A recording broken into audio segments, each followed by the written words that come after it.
Welcome to Start, a sourdough journey. This is episode 4 and we're going to talk about proofing.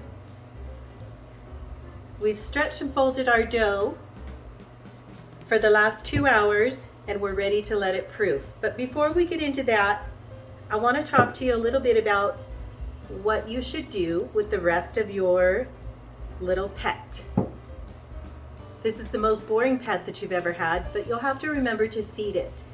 We took about 3/4 cups start out of our feed. So we want to replenish it. We're going to do that by adding a 1/2 cup of water,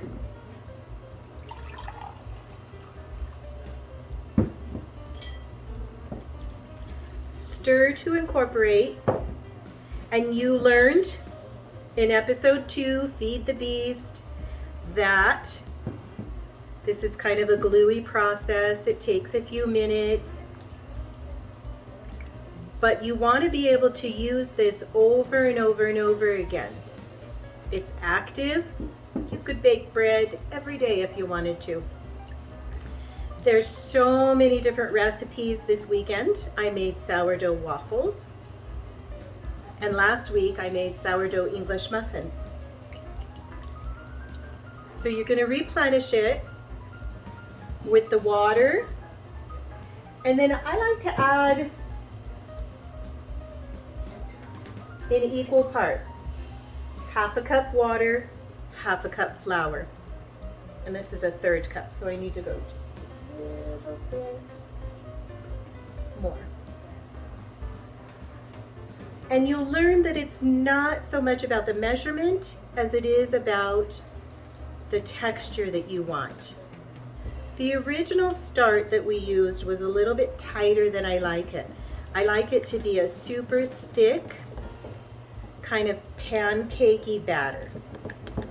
So that's why I do equal parts water, maybe just a scant 1/2 cup of water to a generous 1/2 cup of flour. And you'll see that it's a much easier mix. So what I like to do is I like to store my start in a mason jar.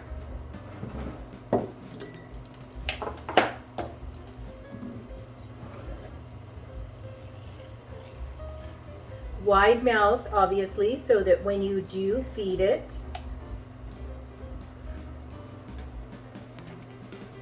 you can easily stir. And then it's good to go. You leave it out on the counter, you let it feed, and it'll be ready to use the next time you want to. A couple of things about this though. Sometimes if you neglect it enough, you'll get a thin layer of liquid on the top. It's called hooch.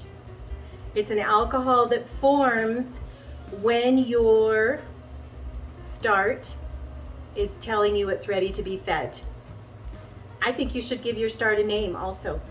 In fact, tell me what I should name this start. Okay, let's get back to proofing. Proofing is a very important part of baking a sourdough loaf. It's a slow fermentation process that allows the dough to release carbon dioxide and the gluten to stretch and hold air bubbles. You can, if timing allows, you could just let it sit on the counter for 4 to 7 hours until it reaches a full rise, and you can bake bread that night. I prefer to put it in the refrigerator and let it set overnight. You can let it set in the refrigerator for up to at least 48 hours. Join me for episode 5. We're going to be ready to bake loaves of bread.